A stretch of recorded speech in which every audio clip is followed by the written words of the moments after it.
हेलीज comet यानी heli का धूमकेतु। इसका नाम इंग्लिश एस्ट्रोनॉमर एडमंड हेली के नाम पर रखा गया था। उन्होंने सन 1531, 1607 और 1682 में दिखने वाले 3 धूमकेतु की रिपोर्ट का परीक्षण किया। उन्होंने निष्कर्ष निकाला कि ये धूमकेतु 3 अलग-अलग नहीं बल्कि एक ही है, जो बार-बार दिखाई देता है। उन्होंने न्यूटन के गुरुत्वाकर्षण नियम से गणना करके अनुमान लगाया कि ये धूमकेतु सन 1758 में दोबारा दिखेगा। हेली धूमकेतु की वापसी का अपना सही अनुमान देखने के लिए जीवित नहीं रहे, पर आज हम धूमकेतु को उन्हीं के नाम से जानते हैं। हेली के धूमकेतु का इतिहास भी बड़ा विचित्र है। भिन्न भिन्न समय पर भिन्न भिन्न सभ्यताओं के लोगों ने इस धूमकेतु की सुंदरता को निहारा है, पर पुरानी सभ्यताओं ने अधिकतर इसे किसी पारलौकिक शक्ति का संदेश ही समझा था।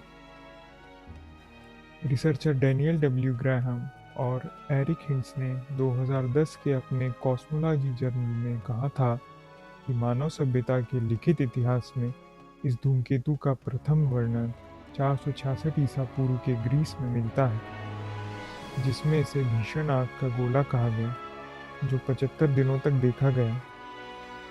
अगर इसकी गणना की जाए तो धूमकेतु का 5वीं सदी ईसा पूर्व में दिखना सही बताता है। इसका एक प्रसिद्ध उल्लेख चाइना की हैन डायनेस्टी के records of the grand historian में मिलता है, जिसमें इसे ब्रूम स्टार कहा गया। ब्रूम का अर्थ झाड़ू से है। ये 240 ईसा पूर्व की रात्रि में देखा गया था। कुछ और उल्लेख इसके बेबीलोनियंस द्वारा भी मिलते हैं, जिन्होंने इसे 164 ईसा पूर्व और 87 ईसा पूर्व में देखा, जो मिट्टी की पट्टिका पर खुदा मिलता है। रोमन इतिहास भी इसका उल्लेख बताते हैं, जो 12 ईसा पूर्व में मिलता है। हेली का धूमकेतु ने जहां दर्शकों को मुग्ध किया था, वहीं इसने भय का वातावरण भी निर्मित किया था।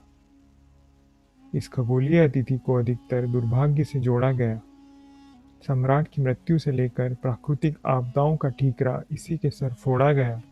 इतिहासकार फ्लेवियस जोसेफस लिखते हैं कि 66 ईस्वी का धूमकेतु, जो तलवार के आकार में प्रकट हुआ, रोमन्स द्वारा जेरूसलम के विनाश का कारण बना। कई सौ सदियों बाद ये माना गया कि सन 451 का ये धूमकेतु कैटलोनियन प्लेन्स की लड़ाई में एटिला द हन की पराजय के संदेश के रूप में दिखाई दिया था।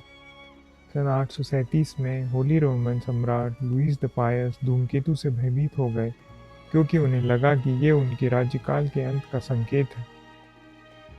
इसलिए उपवास द्वारा प्रार्थना करने के साथ साथ गरीबों में दान देने लगे। और वाकई ये सब उनके शासन को बचा पाया या नहीं, रहस्य ही रह गया।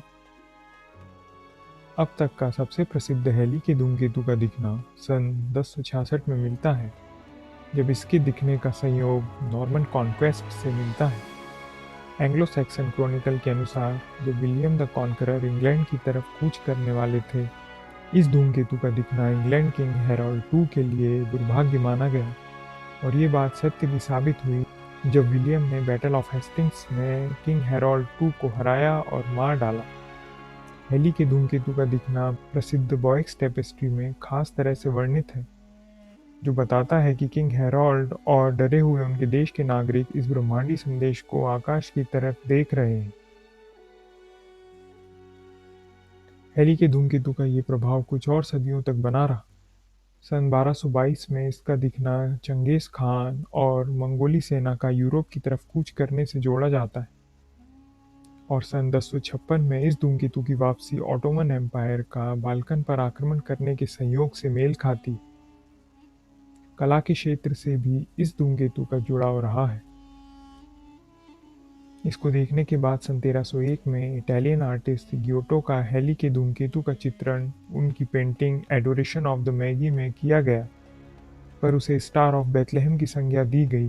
बाद के वर्षों में ये पता चला कि यह हेली के धूमकेतु का चित्रण था, न कि स्टार ऑफ बेथलेहम का। 16वीं और 17वीं सदियों में लोग इसे वैज्ञानिक दृष्टि से देखना प्रारंभ करने लगे, पर फिर भी सन 1910 में इसे भय से जोड़ा गया, जब न्यूयॉर्क टाइम्स ने लिखा कि फ्रेंच एस्ट्रोनॉमर कैमिली फ्लैमेरियन ने चेतावनी दी थी कि इसकी पूंछ की विषैली गैस वातावरण को जहरीला बना देंगी और जीवन को नष्ट कर देंगी। दूसरे वैज्ञानिकों ने इसे कोरी बकवास कहा। फिर भी धूमकेतु के बिना कोई हानि किए निकलने से पूर्व कई लोगों ने अपने आप को घरों में बंद कर लिया था। कई घरों में गैस मास्क पहने बैठे रहे और काफी सारे लोग चर्च में जाकर प्रार्थनाएं कर रहे थे। कुछ अत्यधिक सीधे साधे लोगों ने तो एंटी कॉमेट पिल्स भी दुकानों से खरीद ली। हेली की सबसे नवीनतम वापसी 1986 में हुई, जब पहली बार वैज्ञानिक इसके अध्ययन नवीन तकनीक के साथ करने में सक्षम हुए। अत्यधिक हाई पावर टेलीस्कोप्स इस धूमकेतु की तरफ मुड़े नजर आए और 5 मानव रहित स्पेस प्रोब इसके पास से इसके बारे में अत्यधिक जानकारी जुटाने में सक्षम हुए। उनमें से एक यूरोपियन स्पेस एजेंसी का प्रोब धूमकेतु के नाभिक से सिर्फ 370 मील दूर पहुंचने तक सफल रहा। इन प्रोब से खींची हुई तस्वीरें उसके बारे में और अधिक जानकारी जुटाने में सफल रहीं। इसकी अगली वापसी पर सभी अंतरिक्ष एजेंसियों की नज़र इस धूमकेतु के ऊपर रहेगी, पर उसके लिए अभी काफी समय है, क्योंकि ये धूमकेतु जुलाई 2061 से पहले अपनी वापसी नहीं करने वाला। परंतु इसके लौटने का सभी अंतरिक्ष प्रेमियों को इंतजार रहेगा।